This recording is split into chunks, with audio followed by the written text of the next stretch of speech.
It's that time of year again. Basketball is nearly back. So, how will the Running Utes do in the 2022-2023 season? We're talking about it on today's Locked On Utes. You are Locked On Utes, your daily podcast on the Utah Utes.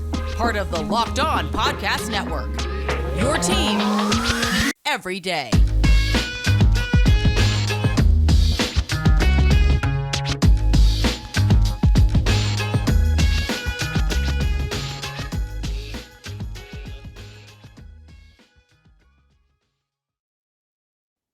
Hello, everyone, and thank you for making Locked On Utes your first listen every single day. We do greatly appreciate it, and we are available on all platforms, including YouTube. Today's show is brought to you by LinkedIn Jobs. LinkedIn Jobs helps you find the qualified candidates you want to talk to faster. Post your job for free at linkedin.com/LockedOnCollege. That's linkedin.com/LockedOnCollege. Post your job for free, and terms and conditions may apply. My name is JT Wistrcill, former intern inside the University of Utah Athletic Department. Excited to be talking about Utah basketball. And when we're going to talk about and preview Utah basketball, there's only one person to bring on, and that's Andrew Crowley.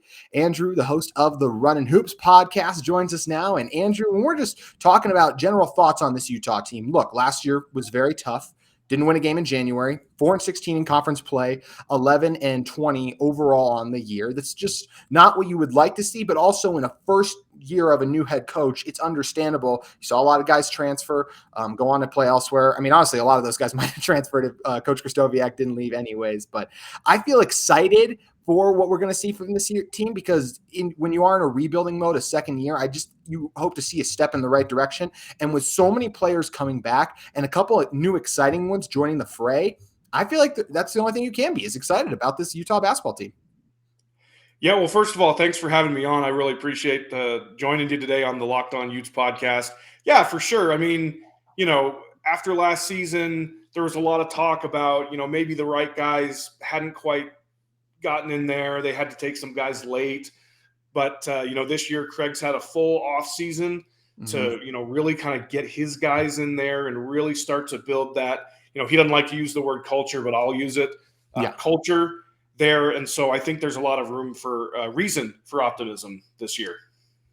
Yeah, and because we talked about it, his guys coming in and his guys also with that extra year at Utah when you're talking about guys like Raleigh Worcester, Marco Anthony, of course, but then the new additions as well. You get Mike Saunders coming in, a guy I'm personally really excited about to see. So I do think this team has a good blend of new players returning to them. Obviously, Brandon Carlson, what he's meant for this Utah program, provided stability when there's not been a lot of that for this Utah basketball team the last few years. And then you get players as well like Gavin Baxter, exciting recruits like Will, as well as Kiba coming in. And I just really like the blend of this team that it makes it hard to predict where they're going to end up in terms of conference and their record on the season. But being unpredictable is a lot of fun. Well, they certainly look a lot better in the layup line. Yes. This year, right? With guys like Keba Keita, Will Exact, Ben Carlson, they've got, they've beat us all over the head this offseason with their size, their athleticism, and, again, just those right attitudes, right personalities. And so certainly a lot of room for optimism here so far. Yeah, got to be excited about the direction it's trending in. And I think one guy that a lot of people are really excited about is the guy I just talked about, Brandon Carlson, coming back with this team once again. Look, feels like he's going to be their best player for this season. I know you have him on your podcast and are going to as well all throughout the season on the Running Utes podcast. What are kind of some of the things you've learned from talking with Brandon, and what kind of a year do you think he's in for? Because I think he's in for another monster season. Well, my favorite thing that Brandon Carlson says and has said this entire offseason is you can't have two appendicitis, right? Like he's done with that kind of bad luck. And so, he's a guy that's just put the work in all off season. He works on his body. I think towards the end of last year or middle of last year, I guess I should say, he had his body where he wanted it to be. Then he got COVID, then he got appendicitis, and it just really kind of derailed his season. But if you go back to the game that they played in Boulder against Colorado, he dominated Evan Batty, Jabari Walker, some of those bigger guys that are playing internationally and in the NBA now. And so, Brandon's just a guy that I've learned he's the ultimate team guy. He's the ultimate Utah man. He's a guy that had opportunities, I think, that if he had jumped into the portal, he would have been highly sought after. Yeah, but 100%. he's a Utah guy, Yeah. through and through. And so I'm excited to see what he can do this year. And it is such a testament to how much he loves this team and this program, because so many players who would have gone through even less of what he went through would have been in the portal in a heartbeat with the way this team is kind of shaken out. And even the outlook for this season, it's a team that we expect to do some fun things, but they're not a contender to really win the Pac-12 this season. So for him to be able to stay and want to be a part of this team is really cool. You mentioned you have him on every week. My first year inside the department was Brandon's first year back from his mission. So getting to come down and kind of sit with him just before the even season started, I just look back on that and talk with him. Was such a great guy then, all the way now to where he is, where I last spring I actually played a pickup game with him, and it's just amazing to see that physical transformation he's made as well, and has grown into a leader of this team. And speaking of leaders, I think another guy that got to talk about is one of my favorite players is Marco Anthony. I just love his tenacity he brings, especially defensively, and he is what I call a winning player, the kind of guy that wins games on championships teams.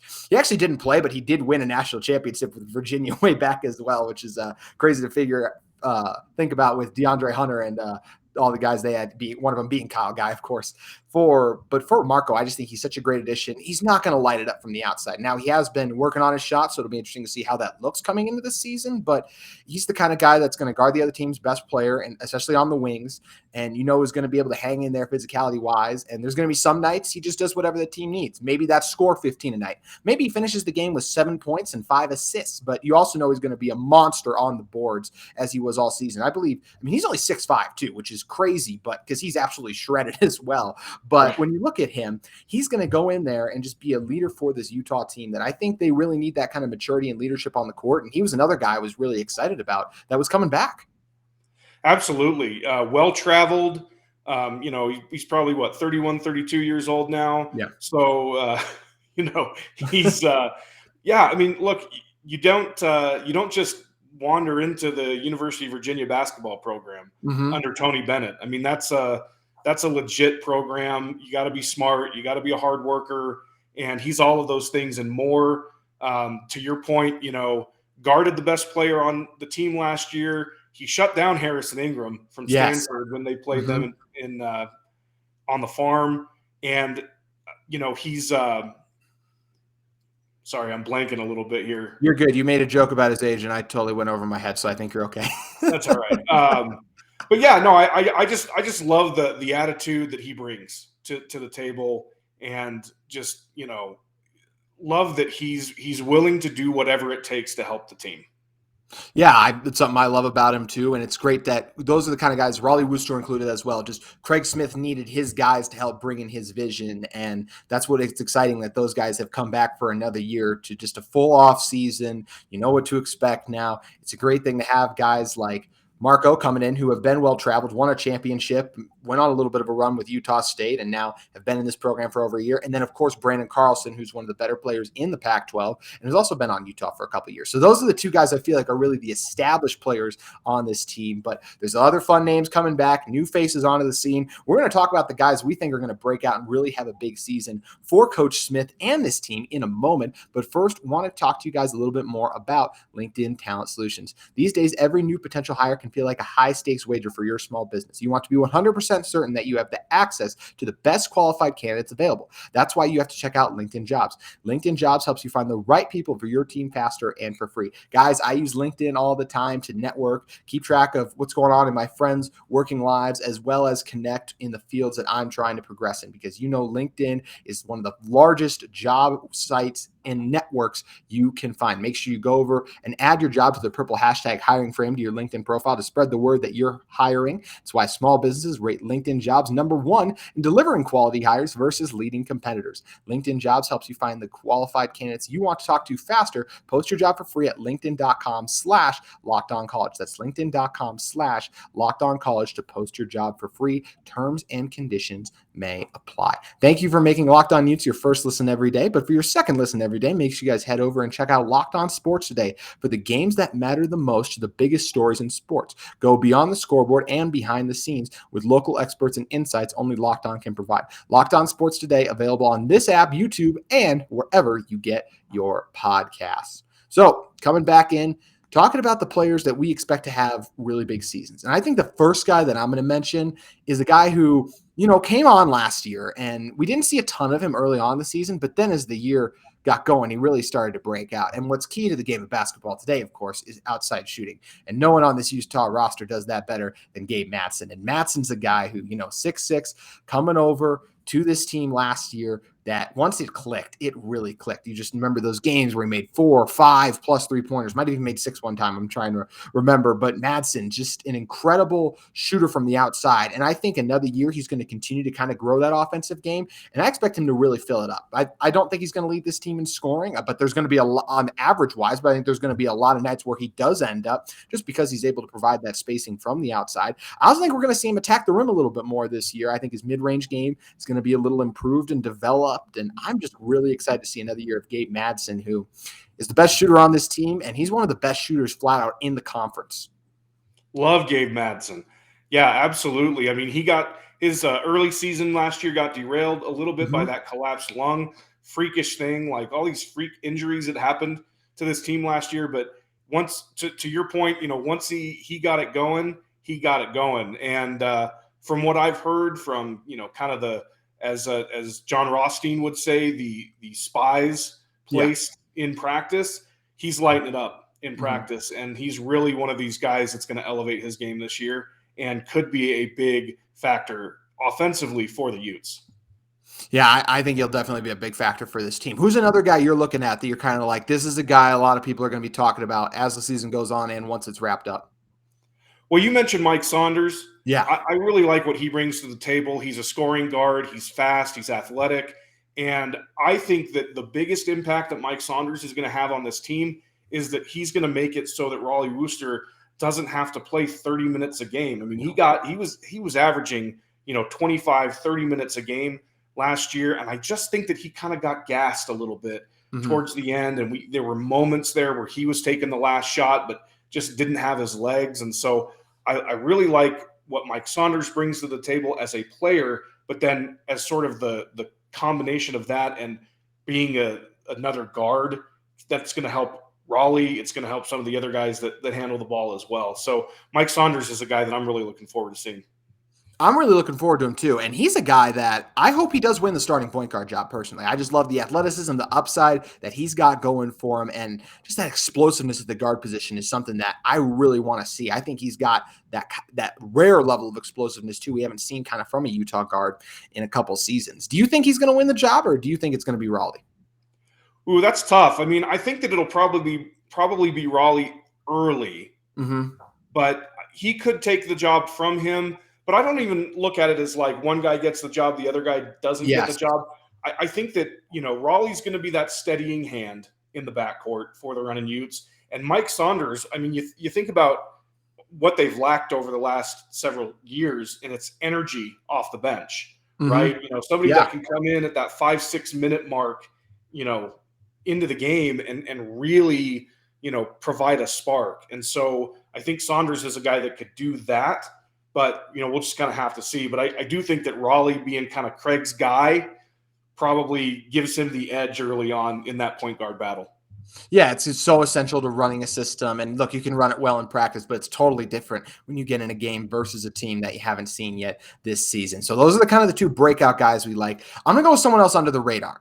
I don't know how many minutes he's going to get this year because Utah is loaded at the front court, but Kei Bakita is a guy that, look, he played AAU basketball with my brother, so I've been watching him for a while. And this guy is just a physical freak. And you've heard some things coming out of practice as well, just like what this guy can do. He absolutely rips the rim off every time he goes to dunk a ball. He's an emphatic shot blocker. He's already going to be one of the best rim protectors the team has to offer. And look, it's always hard when you're a freshman and when there's a loaded front court and when you're still kind of learning some things about the game. But man, Keba's going to make some highlight plays for this team and just going to bring some excitement that I think is really going to get the Huntsman roaring like we haven't seen a couple times in the past few years. So he's a guy that I don't know what to expect from him role-wise. He's not going to play every game, but I think he's going to get opportunities. And I think when he does, he's going to make the most of them and leave a lot of people really excited about the future at the Utah center position, because more than likely Brandon Carlson is not going to be back on this team another year. I think he could technically use the COVID year and come back if he wanted to, but I feel like Cable is going to have a shot to be this team's starting center as soon as next year, because I think he is going to grow so much too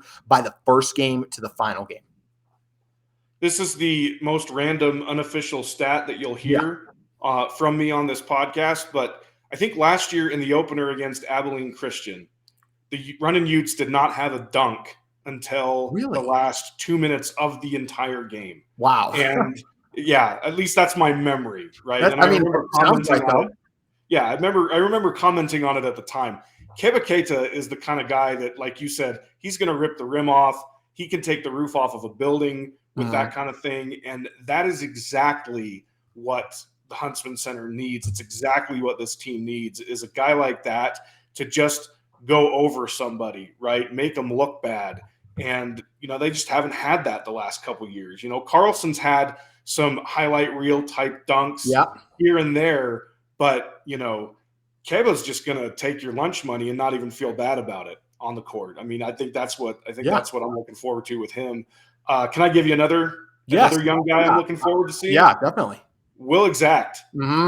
This guy's got so much potential, I think, and he's another one of these guys. Craig Smith said at Media Day that he would challenge Marco Anthony for the largest arms on the team at 18 years old. Oof. So, if he can put the skills with that, he's going to be another guy that I think fans are going to really enjoy seeing. Again, who knows how many minutes he's going to get because he's so raw. But when he gets in, I think we're going to see some highlight reel type plays from him as well.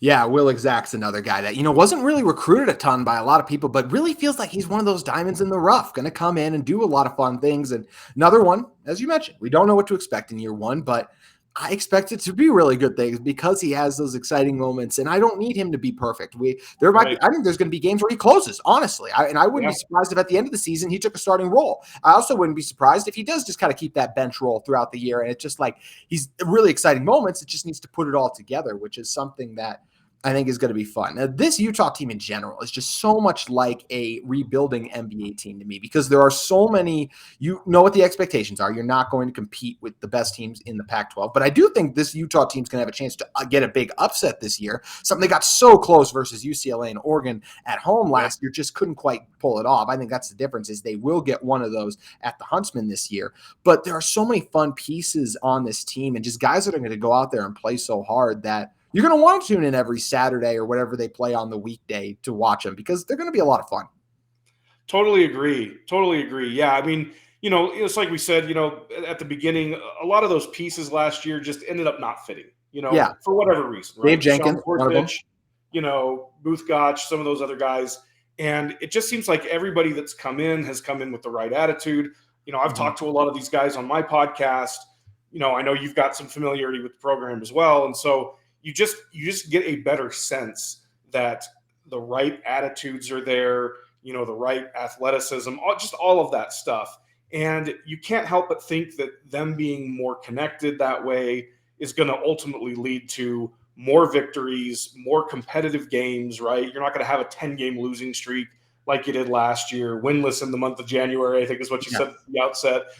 I just don't see not obviously they're not going to compete for a Pac-12 title, but they're going to be in the mix in the middle, I think, and they're going to beat some teams and some teams are going to beat them, but they're going to be entertaining to watch. They are going to be really entertaining to watch, and we're going to talk about where we think they'll finish in the Pac-12 as well as how they're going to do in non-conferences and even talk about who we think the starting five is going to be in a second. But first, we want to talk to you guys about our friends at BetOnline. BetOnline.net is your number one source for football betting and info this season and as the new basketball season gets underway. Find all the latest player developments, team matchups, news, podcasts, and in-depth analysis. Guys, it has been so awesome having college football and NFL football every Saturday and Sunday. We know the NBA's back, and the last last major one is really coming back. It's right around the corner in college basketball. So make sure you guys head over to BetOnline, cash in on some of those opening week lines. It's going to be great having the Utes back. And there's always so many fun non-conference tournaments going on. Or not even conference tournaments, but just these tournaments where these powerhouses play each other. It's one of the things that makes college basketball so great is the best can play each other early on in the season. So make sure you guys head over to BetOnline, use the website or mobile device to learn more. BetOnline, where the game starts. Also, want to talk to you guys about our friends at UCCU. At UCCU, they're offering a 15 months savings certification with an incredible high APY of 4.0%. Plus, you can jump up to an even higher rate of return anytime during the life of your certification. If you guys haven't noticed, inflation rates are both on the rise, and we're here to give you some good news. UCCU can help you with those current rates and the advantage for a limited time. As we mentioned, it's a 15th month savings certificate with an incredibly high APY of 4.00%. What savings certificate is that like a savings account? A savings certificate is similar to a savings account. Both are great ways to earn a safe return on your money over time. But here's the difference. Saving accounts typically come with unlimited deposits and withdrawals. But a savings certificate, you just make one deposit and then let your money grow and grow and grow and grow. With fixed rates, return that at a much higher than a standard savings account. How much higher? A lot higher. You can also get a savings certificate for as little as $500, making this an awesome opportunity for every type of saver, big or small. And make sure you guys go over and check out and jump in on this exciting offer. Visit uccu.com to learn more or get your savings certificate for a day. Once again, that limited offer, a 15-month savings certificate with an incredibly high APY of 4.00% and a variety of terms, options to match your specific needs. So make sure you guys head over to UCCU. It is a quick and simple, and you will be able to do it a lot faster than it took me to read that ad. So make sure you guys head over to UCCU and check that out. All right, Andrew, coming back in. Talking about starting lineups. So I am going to go with, I already said, I think my guy, Mike Saunders, is going to be the starting point guard for this team. I think Gabe Madsen gets the nod at the 2. This is where it gets interesting because we know Brandon's at the 5 and we know Marco's at the 3 or the 4. One of the things that's so great about Marco is just that strength allows him to play either of those positions. So who gets the other job? I'm going to go with, this is the one. I had everything else written down, and then I thought in the moment I would just make a gut call and go with it. I am going to go early on in the season. It just feels right. I'm going to go with Stefanovic. I think Stefanovic gets to start at the 3 for this team to start the year. I wouldn't be surprised to see any number of these guys, whether that is the other not Brandon Carlson, but Ben Carlson. I think Gavin Baxter could also be a guy who starts early, but I just really like Brandon at the 5, and I think going small gives this team a lot of versatility. And Stefanovic is, we talked about all these other breakout players and guys. Stefanovic is the guy, like right after Madsen, is who I would bring up because he had those exciting games last year, kind of tailed off as the year ended. But when all I want to see in your first year is those flashes. He came over to the U.S., first time in this country, played basketball. He's a guy who just goes about things the right way. And I think it's in for a big season. So I'm going with Saunders, Madsen, Stefanovic, Marco, and Carlson, at least to start the season. What do you think it's going to be? Well, as you know, I'm going to differ on the point guard. Yes. I think Raleigh probably starts it off for them to get the season going. I agree with you on Madsen, though. I tell you, would not be surprised at all to see Stefanovic take the 2. True. That just as a kind of an interesting thing. And again, then bring the energy off the bench. But I'll go with Madsen at the 2, Marco at the 3, and then I think Ben Carlson's going to get that start at the 4. They just, and then obviously Brandon Carlson at the 5. They just needed so much rebounding help. That's last true. year, and Marco, again, jack of all trades, but hopefully he can play a more natural position for him at the 3, and then Brandon Carlson and Ben Carlson can lock down that. The front court so that they can get more breakout plays, less multiple possessions for the opposition and all that stuff. So I'll go Ben Carlson at the 4. I really like that. And Ben's a guy I'm really excited about coming over from Wisconsin. I think he's going to have a chance to do a lot of fun things too, and would not be surprised at all to see him get the start. Because even though, as you mentioned, Marco's a really good rebounder, but this team might need him to do a lot of other things as well. So going and crashing the boards is on top of everything else he has going on. It's a lot to ask. So That's right. Either way, it's going to be interesting. I think one thing that's interesting about this Utah team is we spent so much time talking about the roster. What are your expectations for Craig Smith in year two? Chris Burgess joining the staff as well as all the other pieces they have over there. I think it's a really exciting group, and I do like the energy that Coach Smith brings to this team and the sidelines as well, whether it's throwing the fists after a big score or whatever it is. I like what he brings, and I'm excited to see him in year two. And I think he's going to leave Utah fans optimistic and confident that they made the right choice after this season's over. Yeah, he's definitely, through the first year plus, seems like the right guy for the job, right? Mm-hmm. He's got the right amount of energy. He's got the right amount of enthusiasm. He loves to teach the game, loves to be in the gym with the guys. And, bringing in a guy like Chris Burgess, who is a tie to, the good old days, right? Yes. The Majerus days before things kind of fell apart a little bit. I think it's a great move. I've talked to a lot of former players on my podcast, and they all love that there is now a firm link, from the past to the current program. And, just those ties that bind with Utah basketball, I think it's really, really great. As far as my expectations, one of the things that Craig has said last week during media day and has kind of repeated a couple times is that they had to look inward a little bit, do some self-reflection, do a little self-evaluation, maybe some things that worked at South Dakota and Utah State don't work when you go up a weight class in the Pac-12. And so I really think that, Craig understands what he needs to do to win in the Pac-12. And so my expectation in season 2 is that we're going to see a lot more winning, just flat out, and a lot more competitive games because, they figured it out and they've got the roster to do it. Mm-hmm. And with that coming into it, figuring things out, I think it's going to lead to an improved record. So I think this team on the season, I'm going to do record and Pac-12 prediction. I think they're going to go 15-17. So raise that win total by 4. If I'm off a couple games because they have a little less this year on their schedule, I apologize. But 15 and actually I'll make that 16-17 because I'll elaborate on why in a moment. So 16-17. And I think this team's going to finish. I could really see them going anywhere from 6 to 10, I feel like is really where they're going to end up. And you know what? Because I'm feeling optimistic and obviously this is Locked On Utes, I'm going to give them 6. I think they do a lot of fun things. I think they're the story of the Pac-12. They're scrappy. They get after it.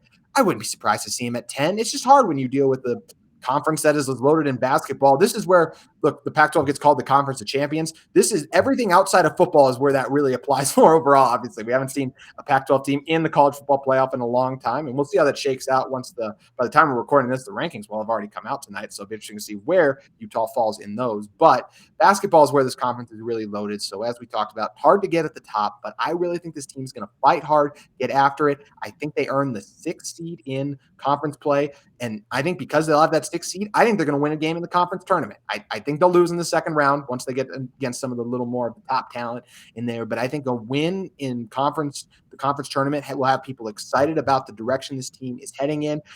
Being in the top 6 of the conference would be another huge accomplishment for this group that just plays hard. And because of that mix of youth and veterans, I really like it. And I think it's going to make for a fun year that yields some good results and a 16-17 record as well. I love it. I thought I was bullish on the Utes. Yeah. But then you came along. I know. No, this is great. Yeah, look, I picked them in my unofficial, if I had a ballot, I picked them 7th. Mm-hmm. One of my bold predictions for the year is that when they play Arizona on December 1st in the Huntsman, they're going to be undefeated. I think they're going to beat Georgia Tech, and I think they're going to win the Fort Myers tip-off. I really do. I think they've got the horses to do that, and the rest of their schedule is super soft. So they won their non-conference. They won that one earlier last year too. That's right. Yeah. So defending Sunshine Slam champions, and you can't take that away from them. You remember it. There you go. So I think they're going to be 7-0, going into that game. If you were to ask me to set an over-under total for your bet read that you did, I would set the over-under at about 17 games. And I think That's they're good. going to go over that. I really Really? do. I think they're going to get a couple. They're probably going to have a couple surprising losses, but they also, I think, are going to have a surprising win or two.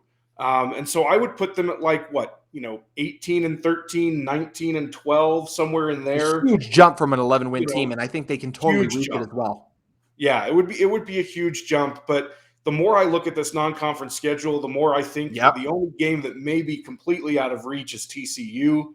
I think BYU is as vulnerable as they have been in a long time, and we'll see. But yeah, I'm optimistic. I think this team could really put something together. Again, not an NCAA tournament team, but a strong NIT resume in year 2. I think that's about all you can ask for. That has you feeling optimistic. That's what you need. And if you're not feeling optimistic and fired about the Running Utes after listening to this, then you just don't love Utah basketball. So, Andrew, appreciate you coming on. Make sure you guys follow Andrew at the Running Hoops podcast and check out all the great content he has going on over there. Andrew, appreciate you coming on.